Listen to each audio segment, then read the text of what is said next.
പ്രത്യേകമായി ഉണർത്തുകയാണ്.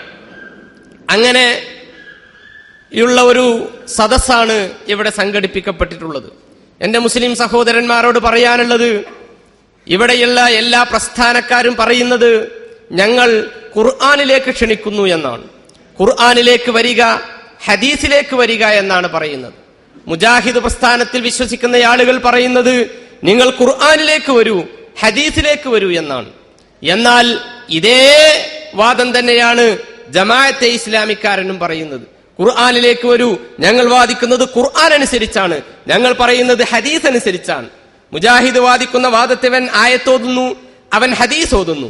ജമാഅത്തുകാരൻ അവൻ ഉദ്ധരിക്കുന്ന വാദത്തിന് അവൻ ആയത്തോതുന്നു, ഹദീസ് ഓതുന്നു.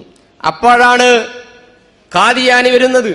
അവൻ പറയുന്നത് ഞങ്ങൾ വിശ്വസിക്കുന്ന പ്രത്യയശാസ്ത്രമാണ് ശരി, അതിന് നബി സല്ലല്ലാഹു അലൈഹി വസല്ലമ തങ്ങൾക്കു ശേഷം പ്രവാചകന്മാർ വന്നിട്ടുണ്ട് എന്നതിന് പോലും വിശുദ്ധ ഖുർആനിൽ നിന്ന് 30-ൽ പരമായത്തുകൾ ഖാദിയാനികൾ നിങ്ങൾക്ക് ഓതിത്തരും.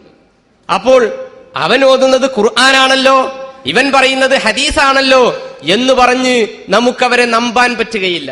കാരണം ഹദീസിനെ കുറിച്ചും ഖുർആനിനെ കുറിച്ചും അതിന്റെ ശരിയായ രൂപത്തിൽ പഠനം നടത്തുന്ന, അറബി ഭാഷയറിയുന്ന, ഖുർആനിലെ നാസിഖിനെ കുറിച്ച്, മൻസൂഖിനെ കുറിച്ച്, ലാഹിറിനെ കുറിച്ച്, ബാത്തിനെ കുറിച്ച്, ഖുർആനിലെ ആമിനെ കുറിച്ച്, ഖാസിനെ കുറിച്ച് ഇങ്ങനെയൊന്നും വിവരങ്ങളൊന്നും അറിയാത്ത പാവങ്ങളായ നമ്മൾ ഇതാണ് ഖുർആനിലെ ആയത്തിതാ, അതിന്റെ അർത്ഥമിതാ എന്ന് കേൾക്കുമ്പോഴേക്ക് നമ്മൾ അന്തം വിട്ടു പോവുകയാണ്.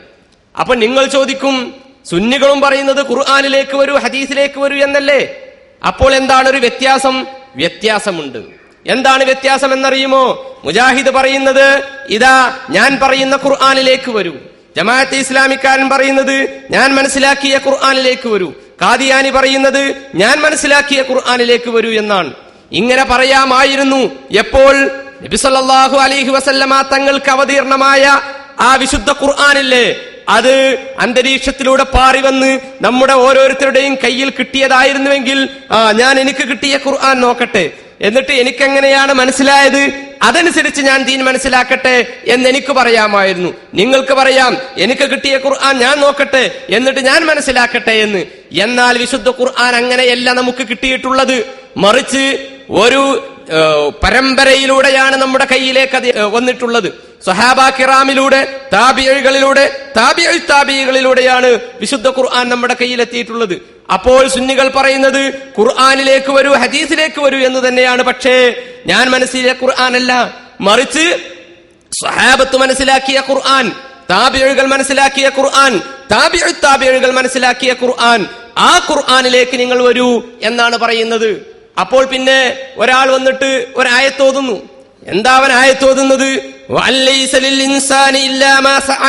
വിശുദ്ധ ഖുർആൻ പറഞ്ഞിട്ടില്ലേ മനുഷ്യവൻ അധ്വാനിച്ചത് മാത്രമേ ഉള്ളൂ, അതുകൊണ്ട് മരിച്ചവർക്ക് വേണ്ടി നാം ഖുർആൻ ഓതിക്കൂടാ, അല്ലെങ്കിൽ മരിച്ചവരുടെ വേണ്ടി സ്വതക്കുകൾ കൊടുത്തുകൂടാ, മനുഷ്യനെ അധ്വാനിച്ചത് മാത്രമേ ഉള്ളൂ എന്ന് ഖുർആൻ പറയുന്നു. നമ്മൾ ഖുർആന്റെ പരിഭാഷ നോക്കി ശരിയാ, അർത്ഥം ശരിയാ. അപ്പൊ പിന്നെ മുസ്ലിയാക്കന്മാർ ചെയ്യുന്നതോ അതവരുടെ വയറ്റിപ്പഴുപ്പിന് വേണ്ടിയാ.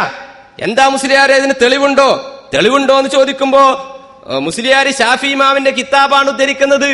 ഷാഫി ഇമാമ് പറഞ്ഞിട്ടുണ്ട്, എന്ത് ഖബറിന്റെ അടുക്കൽ വെച്ച് ഖുർആൻ പാരായണം ചെയ്യണമെന്ന് ഷാഫി ഇമാമ് പറഞ്ഞിട്ടുണ്ടെന്ന് മഹാനായ ഇമാം നവവി റഹ്മത്തുള്ളാഹി അലൈഹി ഉദ്ധരിക്കുന്നുണ്ട്.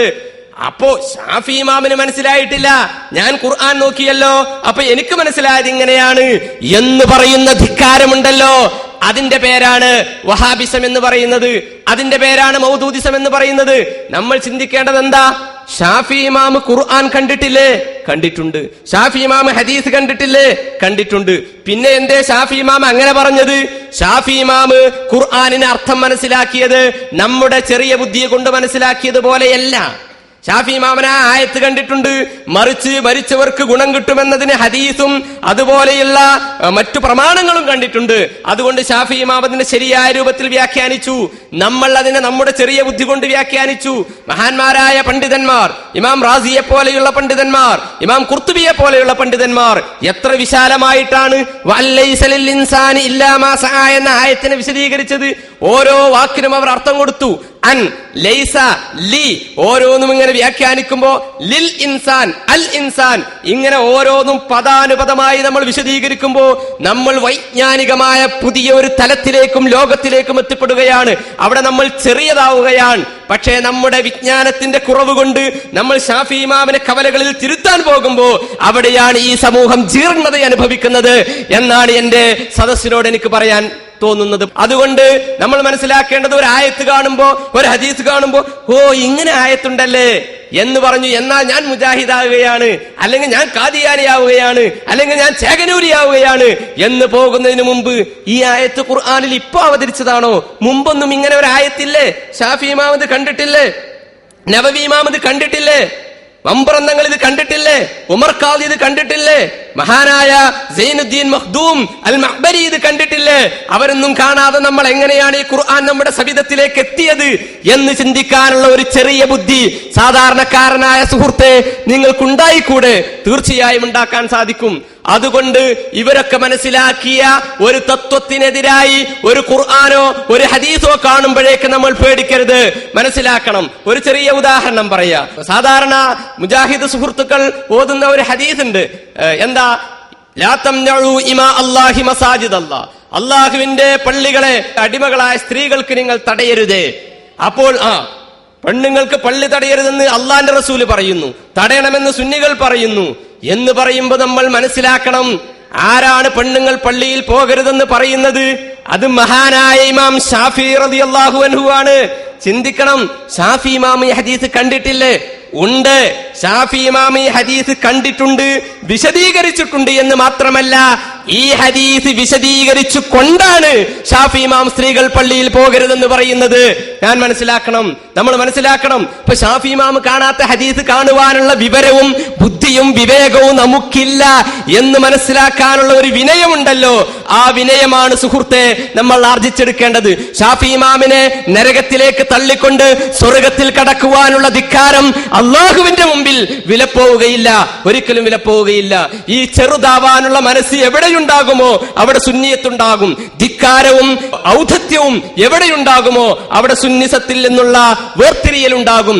ഇതാണ് സുന്നിസത്തിനെയും ഇതര പ്രസ്ഥാനങ്ങളെയും വേർതിരിക്കുന്നത് എന്ന് മനസ്സിലാക്കുക. മറ്റൊരു പോയിന്റ് കൂടി പറഞ്ഞുകൊണ്ട് ഞാൻ അവസാനിപ്പിക്കുകയാണ്. എന്നാണ് ഇസ്ലാം കേരളത്തിലെത്തിയത്? കേരളത്തിൽ ഇസ്ലാം എത്തിയത് നബി സല്ലല്ലാഹു അലൈഹി വസല്ലമ തങ്ങളുടെ കാലത്താണ് എന്ന് ചരിത്രമതം, അല്ലെങ്കിൽ സ്വഹാബികളുടെ കാലത്താണ് എന്ന്. മഠായി പള്ളിയിൽ ഒരു രേഖയിൽ എഴുതി വെച്ചിട്ടുണ്ട്, ബുനിയത്ത് ഹാദൽ മസ്ജിദു സനത 5 മിനൽ ഹിജ്റ, ഹിജ്റ 5-ാം വർഷമാണ് ഈ പള്ളി നിർമ്മിക്കപ്പെട്ടിട്ടുള്ളത് എന്ന് പറഞ്ഞാൽ നബി സല്ലല്ലാഹു അലൈഹി വസല്ലമ തങ്ങൾ മദീനയിലേക്ക് ഹിജ്റ പോയത് 53-ാമത്തെ വയസ്സിലാണെങ്കിൽ 58-ാമത്തെ വയസ്സിൽ കേരളത്തിൽ പള്ളി പണിയപ്പെട്ടു എന്നാണ് അതിന്റെ അർത്ഥം. അങ്ങനെയാണെങ്കിൽ ആ പള്ളിയിൽ ജുമാ നിസ്കാരം നടന്നിട്ടുണ്ടാകും, ആ പള്ളിയിൽ ജമാഅത്ത്